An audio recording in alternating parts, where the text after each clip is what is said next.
যুক্তরাষ্ট্র আর চীন বিশ্বের সবচেয়ে শক্তিশালী দুটি দেশ, যারা কিনা ছোট্ট একটা দ্বীপের জন্য একে অপরের সাথে যুদ্ধে জড়াতে পারে। কিন্তু কিভাবে? মাত্র ৩৬০০ বর্গ কিলোমিটারের ছোট্ট এই দেশটি হলো তাইওয়ান। চীন এত বড় দেশ হয়েও এই ছোট্ট দেশটিকে নিজেদের করে নিতে চাইছে। তবে আমেরিকা কেন এই বিষয়ে এত বেশি নিজেদের নাক গলাচ্ছে? এসব নিয়েই আজকের এই ভিডিও, তাই কথা না বেরিয়ে চলুন শুরু করা যাক।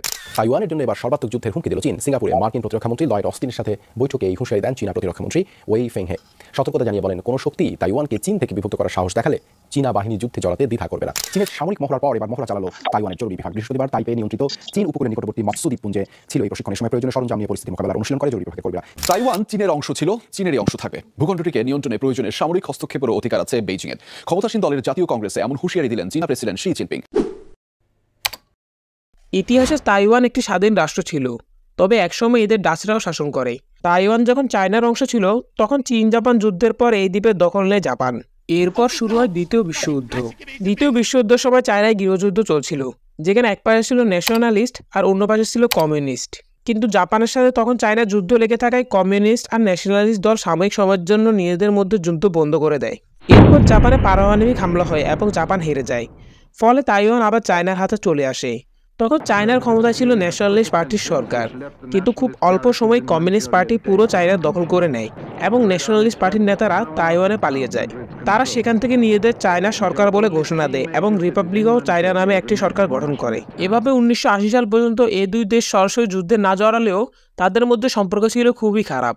এরপর তাদের পরিস্থিতি শান্ত হতে শুরু করে এবং চায়না এক দেশ দুই নীতি নামে তাইওয়ানকে একটা প্রস্তাব দেয়, যেখানে তাইওয়ান যদিও চীনের সাথে যুক্ত হয়ে যাবে, কিন্তু তাদের থাকবে নিজেদের স্বায়ত্তশাসন। তবে তাইওয়ান এই প্রস্তাবকে মেনে নেয় না।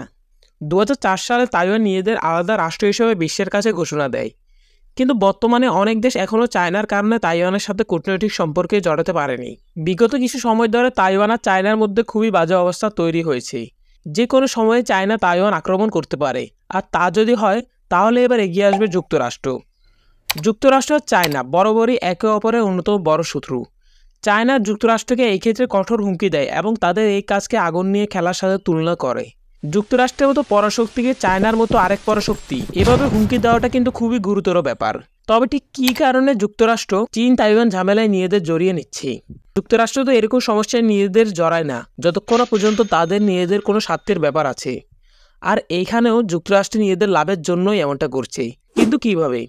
তাইওয়ান নিয়ে এই টানাটানি ব্যাপারটা বুঝতে হলে আগে বুঝতে হবে তাইওয়ানে কী আছে এবং কেন গুরুত্বপূর্ণ। তাইওয়ান বিশ্বের অন্যতম একটা টেকনোলজিক্যালি ইম্পর্টেন্ট দেশ। তাইওয়ানে রয়েছে বিশাল সেমিকন্ডাক্টর ইন্ডাস্ট্রি। ১৯৬০ সালের পর তাইওয়ানের অর্থনীতি হঠাৎই উন্নত হতে থাকে। গত ৩০ বছরে তাইওয়ান হার্ডওয়্যার সফটওয়্যার ইন্ডাস্ট্রিতে নিজেদের বেশ অসাধারণভাবে তুলে ধরে। বিশ্বের মোট সেমিকন্ডাক্টরের প্রায় ৬০% তৈরি হয় তাইওয়ানে। এছাড়াও বিশ্বের মোট উৎপাদিত হাই এন্ড চিপ শিল্পের প্রায় ৯০% উৎপাদন করে তাইওয়ান। তাইওয়ান ইউরোপীয় ইউনিয়ন, আসিয়ানভুক্ত দেশ, আমেরিকা, জাপানের মতো দেশগুলোকে সেমিকন্ডাক্টর রপ্তানি করে। অন্যভাবে বলা যায় তারা তাইওয়ানের ওপর নির্ভরশীল। তাই এরকম একটা গুরুত্বপূর্ণ দেশকে আমেরিকা এত সহজে চায়নার হতে দিবে না। অন্যদিকে চিপ বা সেমিকন্ডাক্টর তৈরিতে তেমন উন্নত নয় চীন। তাই চীন যদি তাইওয়ানকে নিজেদের করে নিতে পারে, তাহলে পশ্চিমা তাদের অন্যান্য শত্রুদের বেশ সমস্যায় ফেলতে পারবে। তাই চীন চাইছে না তাইওয়ান একটা স্বাধীন রাষ্ট্র হোক। আবার আমেরিকাও চাইছে না তাইওয়ান চায়নার হাতে চলে যাক। কিন্তু যুক্তরাষ্ট্র আর চায়নার মতো দেশ যুদ্ধের কথা বলছে শুধুই কি এই প্রযুক্তি খাতের জন্য? না, তাইওয়ান তার অবস্থানের জন্য ভূরাজনৈতিকভাবে খুবই গুরুত্বপূর্ণ। কারণ তাইওয়ান দক্ষিণ চীন সাগরের একটা দ্বীপ, আর এই দক্ষিণ চীন সাগরটি ভারত সাগর আর বঙ্গোপসাগরের ঠিক মাঝখানে। এটা বিশ্বের অন্যতম বড় সি রুট। আর এই সাগরের সাথেই আছে দক্ষিণ কোরিয়া, জাপানের মতো আরও কয়েকটি যুক্তরাষ্ট্রের বন্ধু দেশ। এগুলো যুক্তরাষ্ট্রের অর্থনীতি আর স্বার্থের জন্য খুবই গুরুত্বপূর্ণ।